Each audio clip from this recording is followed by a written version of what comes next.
So I've been living abroad for 5 years now, and I have come to the conclusion that I can no longer call myself a digital nomad. And here is why I no longer call myself that. I don't go with the term of digital nomad anymore, right? So when people living in the States or wherever think the life of digital nomad, they think freedom, right? They think flexibility, work from anywhere, see the world, travel, be your own boss, right? And it was awesome, right? For the first 3 or 4 years, I realized I really loved being a digital nomad, right? I traveled all over the place. I went to South America, I went to Central America, I went to Europe, I went to North Africa, I went to Turkey, right? Went all over the place, the Balkans, right? Eastern Europe. I went everywhere. I think I went in the first 3 years to probably 15 countries, right? But when people think of like digital nomadism, what they're thinking is like short stays, 2 weeks, maybe 3 weeks at the most in a city or a country and then on to the next, right?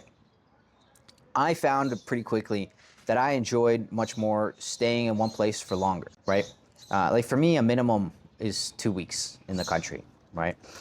Preferably in more or less one spot, right?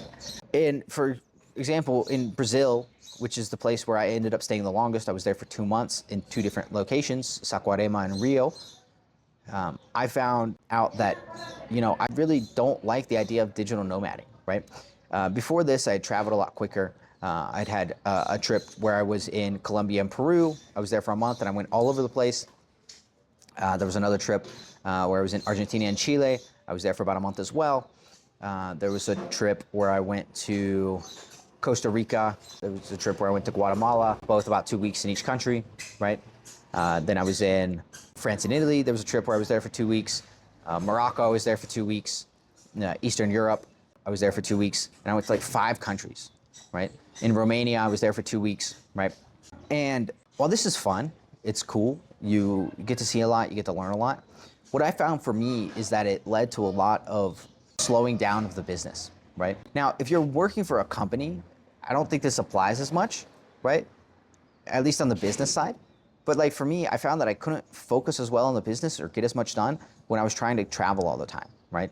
Even if I was careful and I only traveled on Saturdays and Sundays, I found that the constant change and the constant change of routine, the constant different cities, right, led to a lack of focus and a lack of consistency. Like I just couldn't grow the business as fast as I would have liked, right? And the same for me for like the physical side of things. I wasn't surfing as much. It was harder to train jiu-jitsu. It was harder to get to the gym, right? Versus when I'm set up in a place, right, for a month or more, right, I can get back into that routine. I can know where to go. I can know what my schedule is. I can plan ahead. I can know when I'm going to work, when I'm going to train, when I'm going to go to the gym, right? However, there was a point after I went to Colombia, after I went to Peru, after I went to Costa Rica and Guatemala, where I went to Europe, right? And I was in Europe for like 2.5 months. I was in Romania for 2 weeks, Morocco for 2 weeks, Italy and France for 2 weeks, and then traveling throughout the Balkans for like another 3 weeks, and then a week in Turkey, right? And I found, specifically in the Balkans, that I no longer liked the idea of being a digital nomad. I didn't like traveling all the time. I didn't like having to constantly find new gyms, make new friends, have that basic boring conversation of like, where are you from? What do you do? How long have you trained? Da, da, da. It got boring, right? Not meeting people who were in the same mindset, especially in Europe. I found that a lot of them were just kind of like the broke backpackers, right? Which is cool. I did that too, it's a good time. But for me at that time, it wasn't what I was looking for. Right? I was looking for something a little bit more settled. I wanted to be in a place where people were also entrepreneurially minded, people were on the same vibe.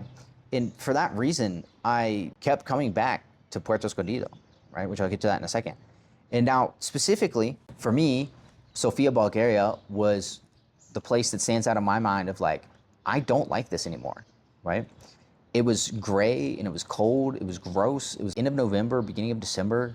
I didn't know anybody, right? I was only going to be there for a week. And after having traveled for a month and a half, I was kind of done with it, almost 2 months at that point. And I was just like, man, I just really want to go home, and I really want to go back to Puerto, right? I wasn't training. I wasn't able to surf. The business was hard to grow. I felt like giving up on the business and just going back to the States and working, right?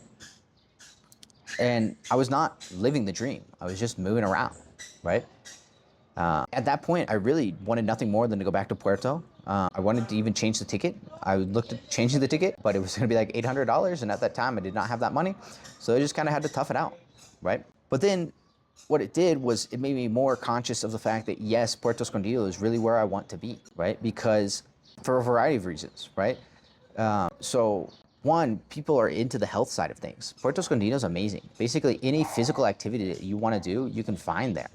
From Pilates to yoga to gyms to jiu-jitsu to Muay Thai to soccer to frisbee to surfing to bodyboarding to swimming, right? Everybody is constantly moving. Volleyball, right? Everybody has a sport or two or three that they're involved in and that they do and practice regularly, right?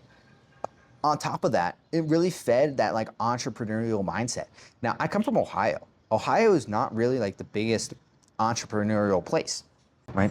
Outside of, you know, mechanics or something like that, or like HVAC technicians who kind of run their own thing, kind of do like a freelance style business model, but aren't necessarily building a business. Versus in Puerto Escondido, another thing that I really like is everybody has a business, everybody has a hustle. All my friends are doing something, right? I have a friend who runs like a liquor importer in the States. I have a friend who is solopreneur, recruiting person. I have people who own hotels. I have people who are running restaurants, right? People who are running like jiu-jitsu gyms, Muay Thai places, right? Everybody has a job or something that they're building, right? Or at the very least, they have a hustle. They're doing something to try and make money. And being around that mentality is infectious, right? And you know, it was never my plan to go and live in Puerto forever. It was just kind of something that happened. Like I didn't show up to the place and be like, I want to live here, right? But every time I came back, it felt more and more like home, and I stayed longer and longer, right? The first time I ever went to Puerto, I was there for 2 weeks. The next time I came back, I was there for a month. And then I came back and was like, I never had a plan to stay, but I stayed for 3, right? And then I stayed for 9. And then in between there, I went to Brazil and Argentina and Chile, all countries I really enjoyed, I really loved, right? But I realized that when I was there, the business did worse, right? And the business wasn't at a point where it could run without me, right? Versus in Puerto, I was able to have my routine, be focused, get a lot of things done, right? And I was able to get the business to grow more and more. I was around like my ideal customers, people living abroad who needed to learn Spanish, right? I was able to surf every morning. I was able to do jiu-jitsu at noon, right? And I was able to surround myself by people who understood the struggles of like entrepreneurship, right? Like back home in Ohio, like I can't talk to my parents about this, right? Because they don't have any idea. My dad's an engineer, my mom's a teacher, right? They don't understand the struggles that go into entrepreneurship versus the friends I have in Puerto do, right? And they're also ones I can bounce ideas off of. I can talk about the struggles and they're like, yeah, I feel you, bro. Like I know what you're going through, you know? And at the end of the day, I don't feel like I chose Puerto. I feel like Puerto chose me. I just kept showing up and staying longer and longer. And now, don't get me wrong. I'm not anti-travel. I love to travel, right? I love to see new places. You know, I have a trip planned up, coming up. Hopefully I'll get to go to Chile in September, right? But at the end of the day, I'm much more selective about, one, where I go. I need to be in a time zone where I don't have to be up in the middle of the night to do things, to teach. And two, at least for the time being. And two, I go in certain moments. I go around when I have time planned off so I can truly enjoy the country. I go for shorter periods of time. I treat it now more like a vacation from my permanent vacation of living in Puerto Escondido on the beach and enjoying the life I have, right?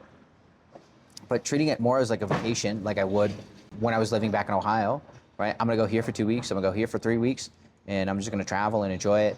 I'm gonna go fast and do that and do whatever I wanna do and understand that it's a vacation, it's time off, right? Maybe I don't train as consistently, maybe I don't surf as much, maybe I don't go to the gym as often, right? But that's okay, right? And that's kind of the big difference, is instead of constantly traveling and moving around and not having a home, my base at the very least is in Puerto Escondido, and then I can travel from there, right? And that distinction took me years to figure out, right?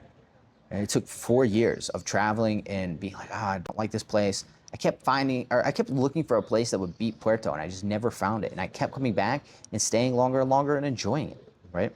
You know, and traveling as a lifestyle just basically means you're starting over constantly, right? You're in a new city, you don't know where the gyms are at, don't have any training partners. There's no momentum you can build. There's no community. You're just moving around, right? Which if you're in that mindset and it's a short period of time, it's great. But now for me, traveling from a base is a little different. I have a place I can come back to. I have a routine that I can drop back into immediately. I don't have to figure things out. I know how it works. I have a motorcycle to move around and I can just have fun. So now, instead of just constant movement, I have roots, right? And the travel now is much more fun. It's an addition to an awesome life that I live and not the entire basis of it, right? So this video is the first of some videos that I'm gonna make that are a little bit different than the Spanish language content that I've put out previously. I wanna start to talk about a little bit more real. Business, training, life abroad, right? Talking about what goes into building a business while living abroad, right? So this is gonna be my look back at the past 5 or 6 years of traveling and moving around and living in Mexico and just trying to help people to overcome the same obstacles that I faced, hopefully in a quicker way. Thank you guys for watching. Have a lovely day. I look forward to seeing you in the next video.